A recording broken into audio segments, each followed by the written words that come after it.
우리 오늘은 말씀으로 드러난 계시 이런 제목으로 예레미야서를 시작하겠습니다. 우리가 예레미야서를 시작을 하려면 먼저 예레미야서의 시대적인 배경이나 혹은 그 시대 국제 무대에서 유다라는 나라가 어떤 어려움을 겪고 있었느냐 이런 부분에 대해서 잠깐 먼저 살펴보겠습니다. 그리고 1절부터 3절까지 우리에게 지금 어떤 메시지를 전달해 주느냐 우리가 한번 살펴보는 시간을 가지겠습니다. 예레미야라는 이 이름의 뜻은 여호와가 세우신 자, 하나님이 세우신 자 이런 말입니다. 그래서 예레미야는 아마도 부모의 대중에 있을 때부터 나실인으로 구별되어서 하나님 앞에 선택을 받은 자가 아니셨나 싶습니다. 아예 하나님께 드려진 자였던 것 같습니다. 그런 예레미야가 여러분들 우리가 알고 있는 예레미야 이 이름은 신학을 조금 공부한 사람이라면은 예레미야 이름만 들어도 눈물의 선지자 뭐 이런 고백들을 많이 하는데 그 이상으로 또 더 많이 알지도 못합니다. 선지서 자체가 원래 그렇게 쉬운 말씀이 아니기 때문에 그 정도만 알아도 그래도 나도 이제 신학을 했어 이러면서 뽐내는 정도가 됩니다. 그래서 왜 예레미야가 그 시대 아픔 속에서 그렇게 많은 눈물을 흘렸느냐 그걸 알고 나면은 아마 그것이 여러분들의 양심을 찌르고 또 성령이 여러분들의 마음에 감동을 주셔서 이 시대를 향한 여러분들의 눈물이 되지 않겠느냐 그런 생각이 납니다. 정말 여러분들이 이 예레미야서를 읽으면서 성령이 여러분들의 마음을 움직여서 그 시대의 아픔을 보고 눈물을 흘렸던 예레미야처럼 여러분들 이 시대의 아픔을 보고 눈물을 흘릴 수 있다면 아마 성령이 여러분들을 통해서도 시대적인 일을 하지 않겠느냐 이런 생각을 합니다. 그래서 정말 예레미야의 마음을 깨워서 하나님의 뜻을 이스라엘에 전달했던 성령께서 오늘 여러분들이 마음을 깨워서 이 시대를 깨닫게 만들고 이 시대에 하나님의 참된 메시지를 선포해서 이 시대를 올바로 하나님 앞으로 인도하는 그런 백성들이 되시기를 주 이름으로 부탁드립니다. 네. 예레미야는 여러 시대를 거쳐서 예언사역을 했습니다. 그래서 우리가 보니까 그 당시에는 북이스라엘은 이미 나라가 멸망한 다음입니다. BC 722년에 아수리아에서 벌써 북이스라엘은 멸망을 했습니다. 우리가 쉽게 말하는 아수르라는 나라입니다. 국제 무대에서 아수르라는 나라가 굉장히 독재적이었고 정말 많은 작은 나라의 피해를 가져다 줬습니다. 이어서 우리가 표현하는 이제 아시리아라고 하는데 아시리아가 그 당시에 이제 근동 지역에서 패권을 가지고 그 지역을 다스리던 그 시대였습니다. 밑으로는 이집트라는 오늘 우리가 말하는 애굽이라는 나라라는 강대국이 있었고 위로는 바벨론이라는 신시한 국가가 꿈틀거리기 시작했고 그러나 그 당시에 정치의 중심은 아시리아에 있었습니다. 오늘로 놓고 말하면은 미국, 중국 이 강대국 속에서 어찌할 바를 모르고 흔들리는 한국과 같습니다. 그렇게 보면 돼요. 정말 힘들죠. 저는 한국에 와가지고 한국 정치인들이 참 힘들겠다, 너무 고달프겠다. 약소국가에서 사는 것도 슬픈데 이건 뭐 조금 힘있고 돈 있다 해가지고 작은 나라들을 못 살게 보는 저 강대국들을 보니까 왜 저럴까? 우리 좀 평등하게 살면 안 되느냐? 좀 공존하면 안 좋으냐? 근데 인간의 이기적인 마음 때문에 지나친 욕망과 탐심 때문에 자기들만, 자기 민족만, 자기 나라만 잘 살아야 된다라는 이런 욕망들이 다 있기 때문에 그렇습니다.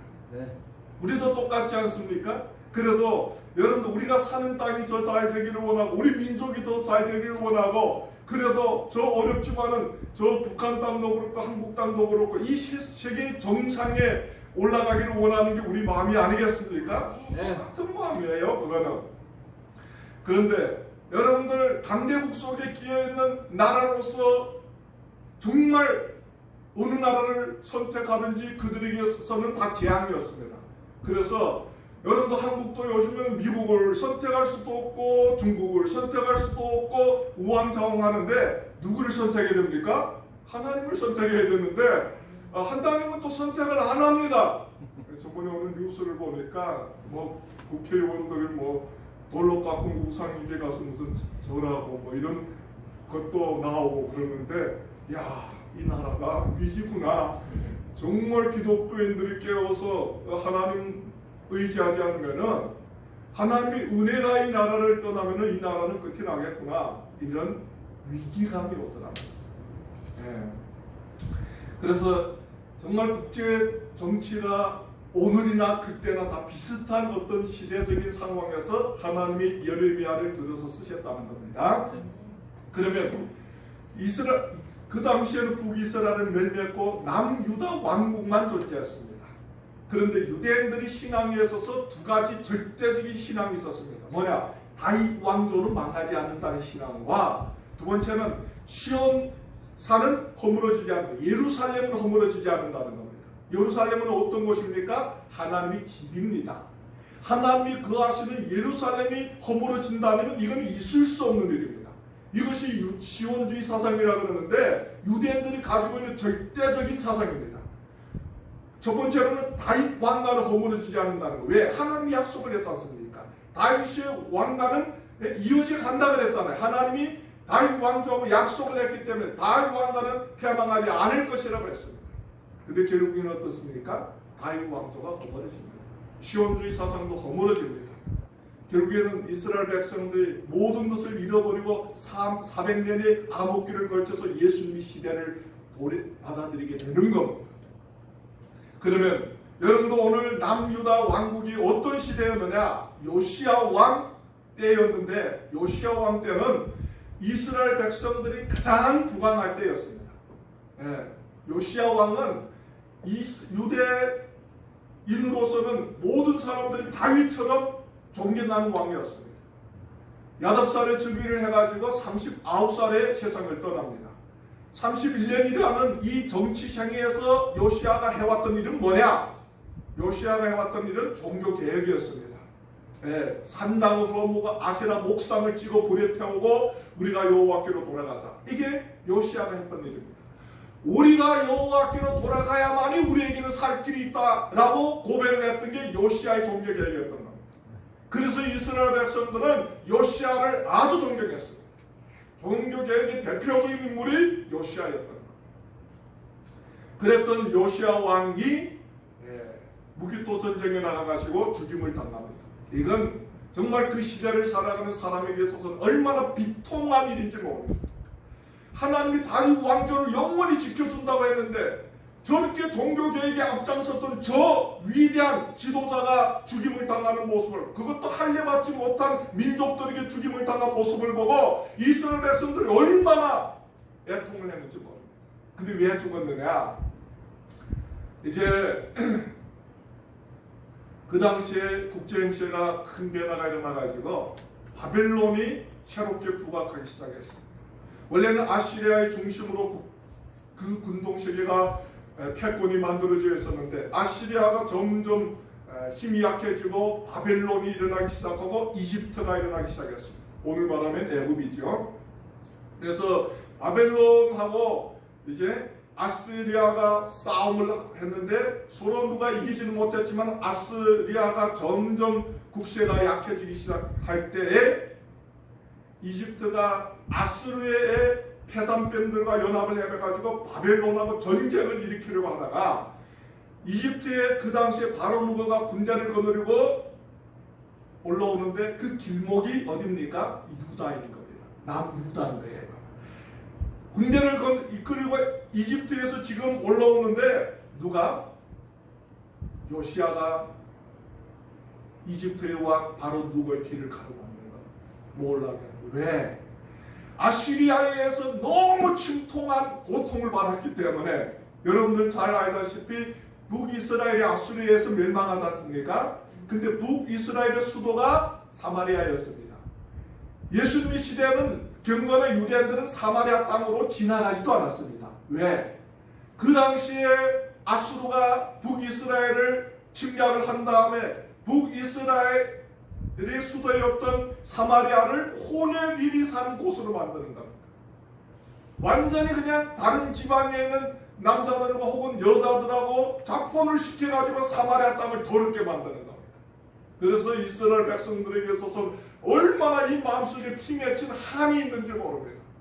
근데 요시야 시대에 바론누고가 이집트가 곧 멸망돼갈 아스르의 패전밴드가 연합하여서 연합군을 만들어서 바빌론하고 싸우겠다 그러니까 요시야는 아시리아가 다시 회복이 될 경우에는 우리는 더 큰 재앙을 입지 않겠느냐라는 인간적인 생각 때문에 선지자들이 나가지 말라 그러는데 전쟁에 나갔다가 결국에는 무기토에서 바론누고에게 죽임을 당하는 겁니다.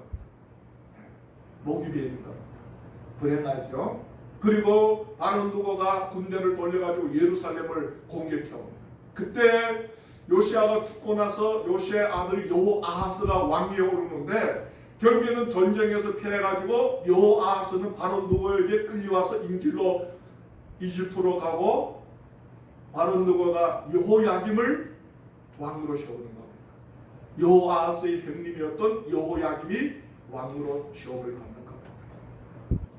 그 이제 얼마 가지 않아가지고 바벨론이 강대해지니까 이제 전쟁을 일으켜가지고 애굽하고 연합군하고 싸우려고 하는데 갈르미스에서 전쟁을 일으켜가지고 결국에는 아수르아가 완전히 그냥 바벨론에서 대패를 당하는 거예요.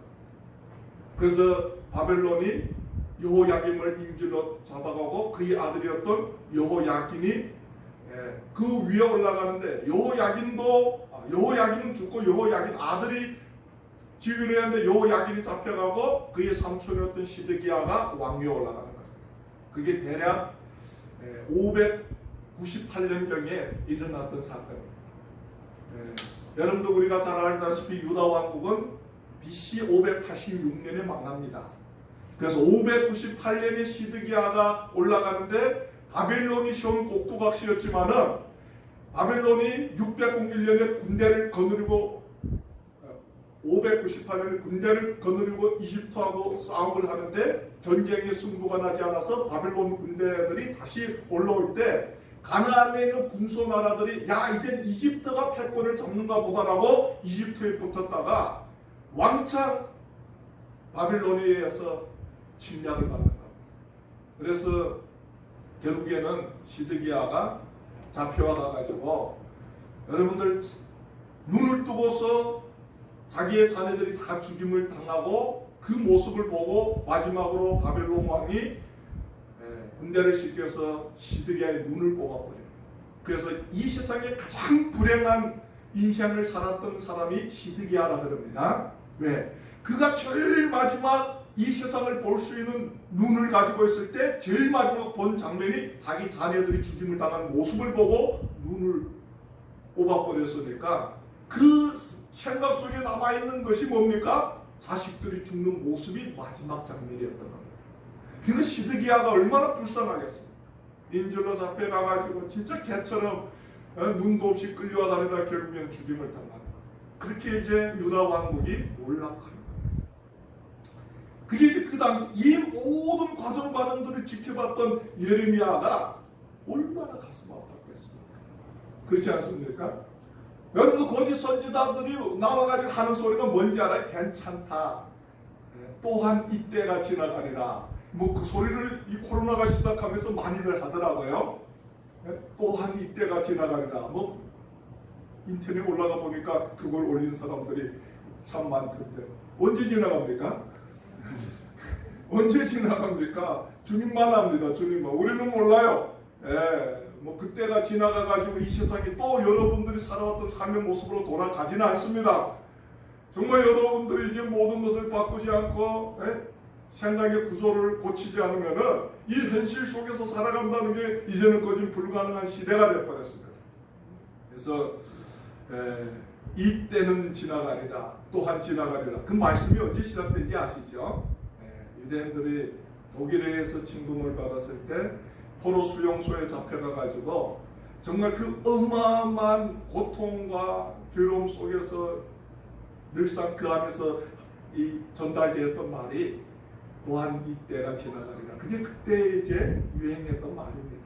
오늘 우리는 그렇게까지 지금 어려움을 당하는 정도는 아니지만은 여하튼 하나님 안에서 빨리 이때가 지나갔으면 좋겠습니다. 예, 그런 어떤 국제적인 정세 속에서 예레미야라는 사람이 하나님 앞에 부르심을 받아가지고 하나님의 말씀을 그 시대를 향해서 예언을 했던 그런 예언자였습니다. 우리 본론으로 돌아가서 말씀을 우리 한번 살펴보겠습니다. 1절 보겠습니다. 베냐민 땅 아나봇의 제사장 중 hil기야의 아들 예레미야의 말입니다. 제사장의 아들로 태어났습니다. 여기서 보니까 아나돗이라는 지역에는 어떤 곳이냐? 아나돗이라는 곳은 제사장들만 모여서 사는 곳입니다. 제사장 마을이란 말입니다. 그 마을에서 누구의 hil기야라는 제사장의 아들로 태어났다는 겁니다.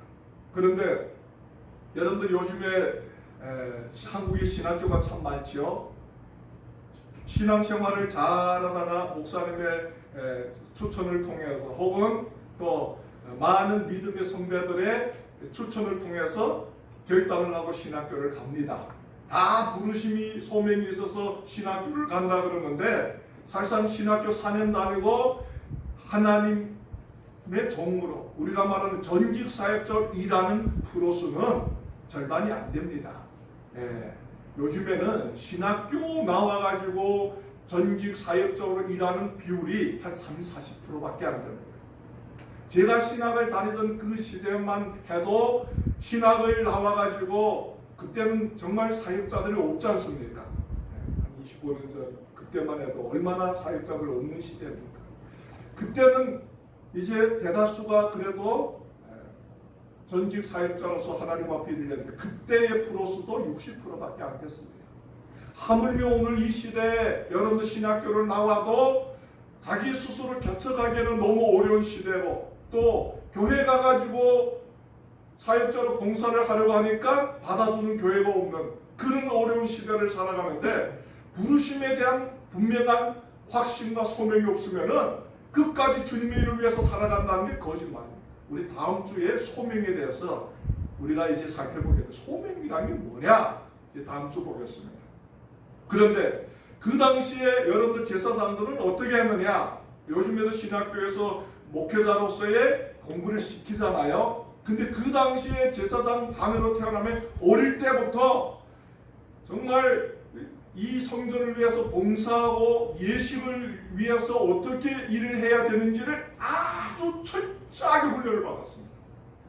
지금 개념하고는 완전히 다르죠. 그 당시에는 정말 율법에 대해서 정통을 해야 되고 제사 예식에 대해서 정통을 해야 되고 아주 철저하게 태어나면서부터 제사장이 되기까지 그 훈련만 받는 겁니다.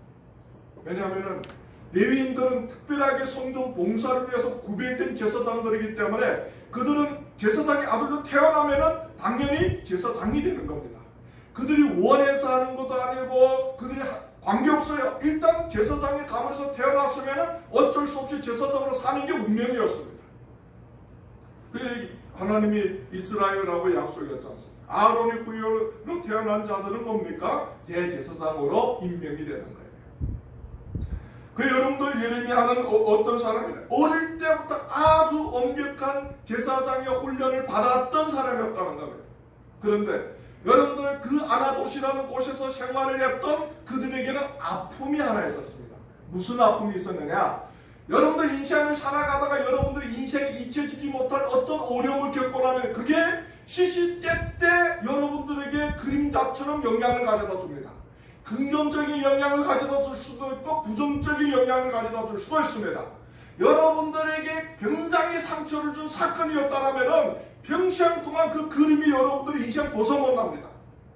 조금만 어려움이 와도 어떻습니까? 그 그늘이 우리에게 부정적인 영향을 주는 겁니다. 그래서 어떤 일이 일어났겠느냐? 여러분들 잘 알다시피 실로에서 하나님을 섬기던 엘리 제사장을 알지요.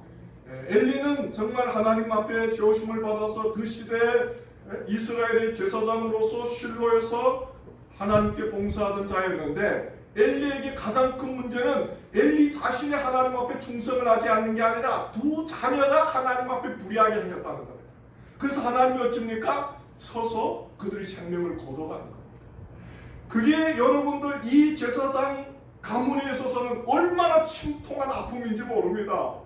우리는 그냥 성경에 일어난 한 사건으로 스쳐 지나가지만은, 그런데 그 가문에 있어서는 정말 어마어마한 대가를 치른 겁니다. 그래서 그들은 항상 여러분들 자기들의 선조가 주님 앞에 그릇 때의 행함으로 말미암아 임했던 그 어마어마한 징계를 생각하면서 하나님 앞에 아주 근신하게 사는 겁니다. 정말 우리가 이렇게 하면 하나님이 원망하지 않겠나, 하나님이 우리를 질책하지 않겠나, 하나님이 우리를 진노하지 않겠나, 이런 어떤 긴장감 속에서 살았다는 겁니다. 근데 나쁜 게 아닙니다. 오늘 우리는 너무 하나님을 여러분 옆집 아저씨처럼 가볍게 생각합니다.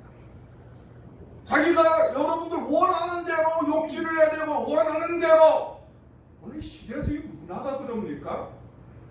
자기들이 투표를 해가지고 대통령을 세워놓고서는 대통령이 자기 아들보다도 못해. 많은 하는 거 보면은 꼭 어디 유치원 애를 앉혀놓고서 요구하는 것처럼 요구합니다. 뭐 사람 새끼도 아니라는지 뭐라는지 막. 나는 한국 분들이 같이 앉아 얘기하면 정치를 하면은 대통령을 하도 욕해가지고 왜 저런 바보를 대통령 세웠나 이런 생각. 중국은 여러분들 뭐 요즘엔 그래도 많이 자유스러워가지고 뭐 그렇게 공산당 말 못하고 이런 상황은 아니지만 그래도 좋은 얘기를 많이 합니다. 나쁜 얘기보다. 그래도 이 나라의 지도자에 대해서 긍정적으로 생각하고 좋아질 거다라고 믿어주고 하는데, 이 동네 오니까 사회민주주의가 뭔지는 잘 모르겠는데, 아이고 문재인 대통령을 문바보 대통령 만들어 놔가지고 할 수가 없어. 이게 뭐 근데 여러분들 오늘 우리가 이 제사장들을 보니까 그들은 하나님 앞에 늘상 하나님의 그 어마어마한 심판을 두려워가지고 근신하였었다는 것. 오늘 우리가 하나님 앞에 어떤 자세로 서 있느냐 중요합니다. 여러분들 하나님 두려운 존재입니다. 가벼운 존재가 아닙니다. 여러분들이 어떤 일을 선택하고 결정할 때는 그 일로 인해서 정말 하나님을 기쁘게 할 수 있느냐, 아니면 그 일로 인해서 내가 하나님으로부터 얼마나 잘못 가고 있는지를 여러분들이 알아야 됩니다. 근데 우리는 대수롭지 않게 생각해요. 지금까지 그렇게 살았는데 하나님이 뭐 내내 대해서 어떻게 하려고 그래. 내보다 나쁜 놈들이 많고도 많은데 맞아 죽어도 그 인간들이 먼저 맞아 죽겠지만 내가 맞아 죽겠느냐, 이런 식이에요. 하나님이 오늘까지 우리의 허물에 대해서 더디 참으시는 것을 감사하게 생각하세요. 하나님이 오늘 우리의 실수를 더디 기다려주는 걸 하나님의 은혜라고 생각하세요. 어느 날인가 하나님이 우리를 향해서 채찍질할 때 우리는 감당 못합니다. 왜 그 앞에서 여러분들 그렇게 당당한지 모르겠습니다. 그 앞에서 그렇게 하나님의 진노를 가볍게 생각하는지 모르겠습니다. 결국은 이스라엘은 하나님의 그 여러분들 진노를 우습게 알다가 완전히 그냥 박살이 났어요. 한 개인이 아니라 한 민족, 한 국가의 운명이 그냥 박살이 나버렸고, 그래서 아마 하나님 앞에 그 어마어마한 선조들이 치른 그 대가 때문에 하나님 앞에 근신하에 깨어서 그 시대를 준비해왔던 제사장들 가운데도 예레미야라는 이 젊은이가 하나님 앞에 그렇게 정직하게 살았던 것 같습니다. 왜?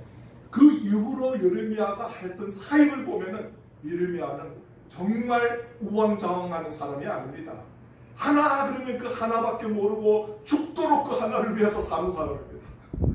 그 결국에는 예레미야가 그런 삶 때문에 얼마나 인생 고달프게 살아가는지 모릅니다.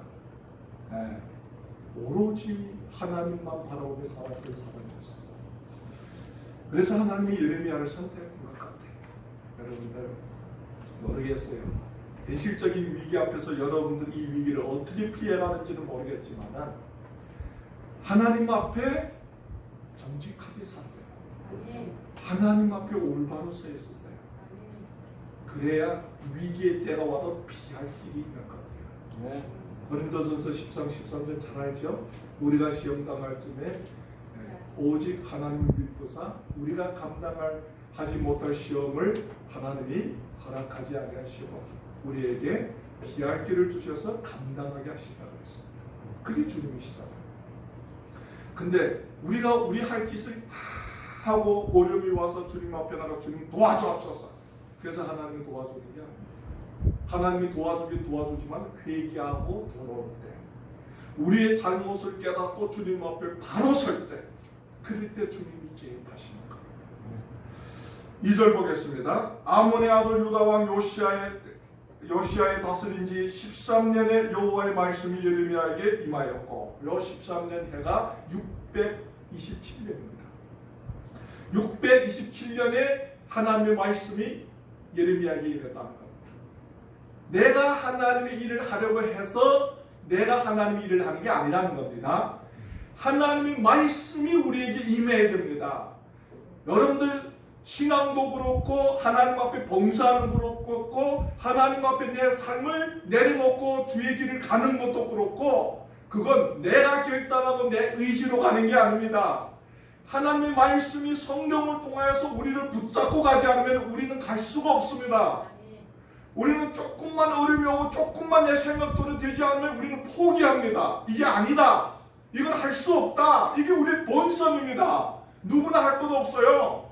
그러나 저 사람은 왜 저렇게 흔들리지 않고 끝까지 갈 수 있느냐? 그건 그 사람이 우리보다 더 강한 의지 때문에 그런 게 아닙니다. 그 사람에게는 하나님의 분명한 말씀이 그를 붙잡고 있기 때문에 그런 겁니다. 하나님 믿는 게 얼마나 힘든 일입니까? 정말 어떨 때는 쓰러져서 넘어져 있는데도 하나님이 침묵하고 있는 것 같고 어떨 때는 정말 하나님이 이제 나를 도와주지 않으면 내 인생 끝날 것 같을 때도 하나님은 침묵하고 그 위기를 우리가 감당해 가게 만듭니다. 정말 어떨 때는 원망불평이나 하기도 합니다. 왜 주님 이렇게 하십니까? 주님 언제까지 침묵하겠습니까? 나 이래다 넘어지면 어떻게 하겠습니까? 근데 주님 뭐라 그러는지 알아요? 안 넘어진다는 거예요.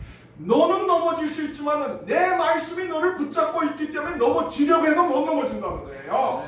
또 일어난다는 겁니다. 왜? 네가 다시 일어나는 게 아니라 말씀이 너를 다시 일으킨다는 겁니다. 그게 하나님이에요. 예수 믿는 사람들은 넘어지려고 해도 안 넘어집니다. 근심하지 마세요. 여러분들 스스로 능력 있고 힘이 있어 일어나는 게 아니라 하나님 말씀이 여러분들을 일으키기 때문에 안 넘어진다는 거예요.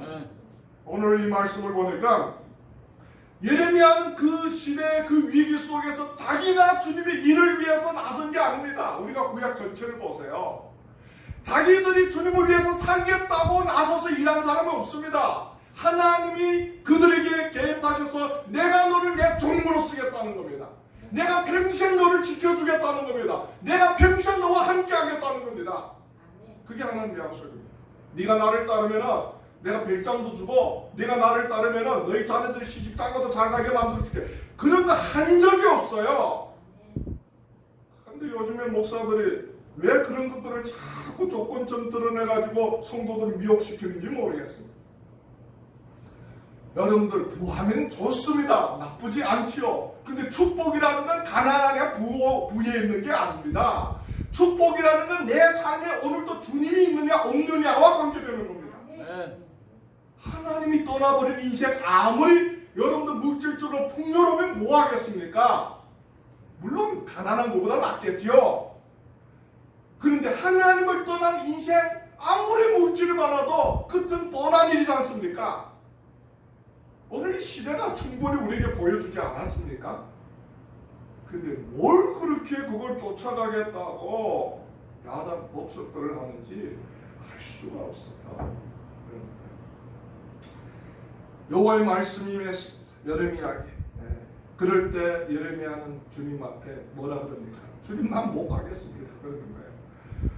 나는 너무 어려서 난 못합니다. 그러니까 너 말 안 들으면 혼내준다 그러니까 마음대로 하세요. 그러니까 주님이 또 와가지고 올리는 거거든요. 야, 내가 너와 함께 해줄게. 두려워하지 말라. 그겁니다. 우리는 주님이 불러주지도 않았는데 뭘 주님이라고 그렇게 떠들고 다니는지는 알 수가 없어. 여러분들이 하나 조용하면 세상도 조용해질 것 같은데 너무 떠들어대니까 오히려 기독교를 또 우습게도 만들고 참 안타까운 일입니다. 정말 하나님의 계획하심, 성령의 감동하심이 있어요. 그게 아무리 보잘것없는 일일지라도 끝까지 가게 만드는 거예요. 끝까지. 아무리 어려움 속의 일이라도 우리로 하여금 끝까지 나아가게 만드는 겁니다. 그래서는 여러분들 30년, 40년 송도 농촌에서 한 7명, 8명 앉혀놓고 예배를 드리고 교회를 목회하는 목사님들 보면은 너무 위대해 보입니다. 물론 대형교회 목회하는 목사님들도 위대하고 다 위대하지만 정말 그 악랄한 환경 속에서도 믿음 지키고 교회 지키고 성도들을 지켜가는 모습을 보면은 야, 저기 하나님 하지 않고는 절대 할 일이 아니다. 어떻게 해요? 누가 그 엄청난 어려운 환경 속에서 아니 서울 시내 와가지고 노가다 현장에 노가다 해도 그거보다 낫습니다. 왜 그 엄청난 어려움 속에서 그렇게 생활을 해야 됩니까? 안 믿는 사람들 정신 나갔다 그럽니다. 종교 미치광이라 그럽니다. 그래서 그게 남아있습니까? 아니지요. 하나님이 이 마음을 붙잡고 있는데 어디로 도망치겠습니까? 도망칠 수가 없습니다. 3절 보겠습니다. 요시야의 아들 유다왕 여호야김 시대부터 요시야의 아들 유다왕 시드기야의 제 11년 말까지 이만이라 이해 5월에 예루살렘에 이 사로잡히니라. 결국에는 언제까지? 아주 정확합니다. 627년부터 예루살렘이 멸망하는 때까지 40년 동안 예레미야가 주님 앞에 사역을 하는데 그 기간 627년부터 621년까지 침묵기가 있습니다. 예레미야의 침묵기라고 하는데 608년까지 620년부터 608년까지 침묵기가 있는데 한 10몇 년 동안 침묵기를 지나옵니다. 그리고 이제 사역을 하는데 하나님은 쓸 때가 있고 내려놓을 때가 있습니다.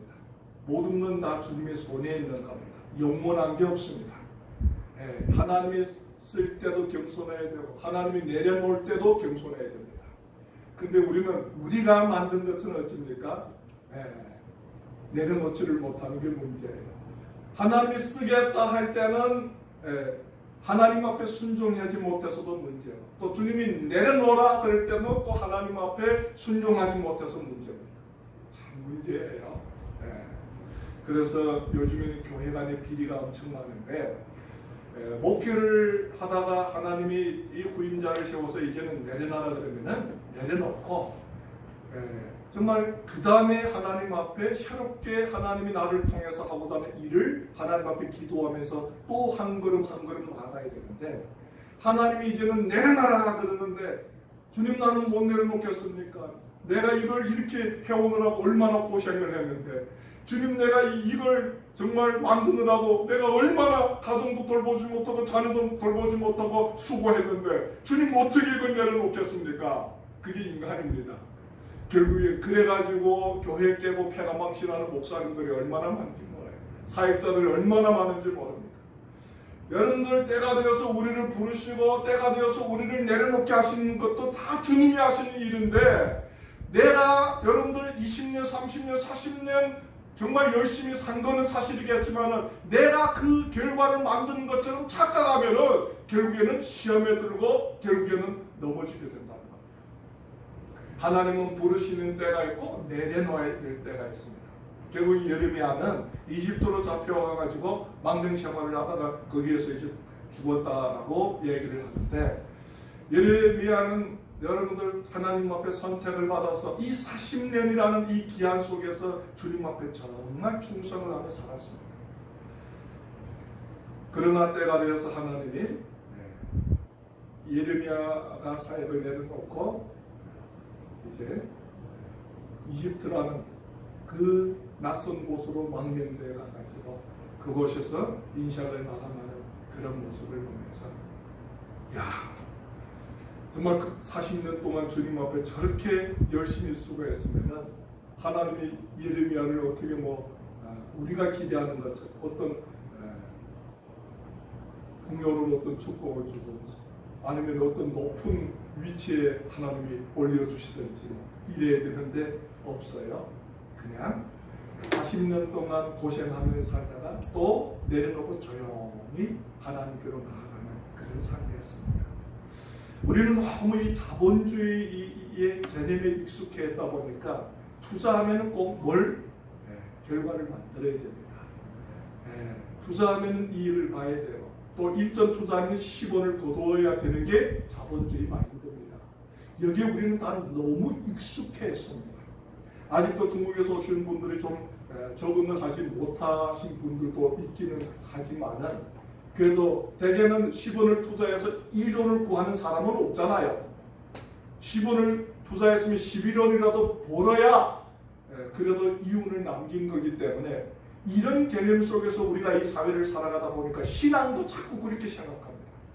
우리가 이만큼 했으니까 하나님이 이만큼 보상하는 게 당연하다고 자꾸 생각합니다. 아닙니다, 여러분들. 신앙이라는 것은 하나님이 우리를 부르신 것도 감사한 일이요, 우리를 쓰시는 것도 감사한 일이요, 우리를 내려놓게 하는 것도 감사합니다. 중요한 건 우리가 얼마나 많은 일을 했고 얼마나 하나님 앞에 충성을 했고 중요한 게 아니에요. 부르신 그때부터 주님 앞에 나가는 그날까지 하나님이 항상 우리와 함께 했다는 게 감사합니다. 그래서 성경은 뭐라 그래요? 임마누엘의 하나님이라고 그러는 겁니다. 우리는 그 하나님 한 분만으로 만족하면 돼요. 근데 우리는 자꾸 그 하나님이 우리의 이 소명의 차지를 않으니까 하나님 외의 것으로 채워가려고 하니까 힘든 겁니다. 하나님 오늘도 우리 가정에 부어주신 은혜도 감사하고 우리 삶에 부어주신 물질도 감사하긴 감사한데 그러나 나는 하나님이 나와 함께하고 있는 것이 더 감사합니다. 그게 신앙. 여러분들 바울이 늘상 고백했던 게 뭡니까? 궁궐이나 초막이나 나는 여호와 하나님 한 분만으로 만족하겠다는 겁니다. 여러분들은 하나님 한 분만으로 만족할 수 있어요? 그렇게 돼야 되죠. 하나님 한 분만으로 만족하기 시작하면 어떻게? 자유함이 임하기 시작합니다. 근데 하나님 불러서 자꾸 돈이 있어야 되고 집이 있어야 되고 뭐가 있어야 되고 뭐가 있어야 되고 그러면 우리는 신앙도 어찌입니까? 자본주의식으로 해야 돼요. 그래서 불행해지는 겁니다. 모르겠어요. 세상은 얼마나 공평해서 여러분들 투자한 것만큼 인정해 주는지는 모르겠지만은 그러나 하나님은 우리에게 자신을 내어주면서 내가 너희들과 함께 하겠다. 이거면은 안 되느냐 그래요. 근데 우리는 주님 아니에요. 주님도 좋긴 좋은데 그래도 돈도 좀 주고 그래도 주님 좀 큰 집도 주고 이래야 그래도 예수 믿는 맛이 나지 않겠습니까? 이 문제는 여러분들이 하나님하고 좀 가서 좀 해결해 보세요. 되는지. 하여튼 오늘날 우리가 이 예레미야서를 시작하면서 이 예레미야를 보면서 정말 예레미야가 그 위기의 시대에서 하나님 앞에 서 있었던 그 모습, 또 예레미야가 하나님 앞에 선포한 그 메시지, 우리가 이런 것들을 살펴보면서 오늘 우리가 이 시대를 어떻게 온전하게 감당해 가야 될지에 대해서 좀 고민해 보시기를 주님으로 부탁드립니다.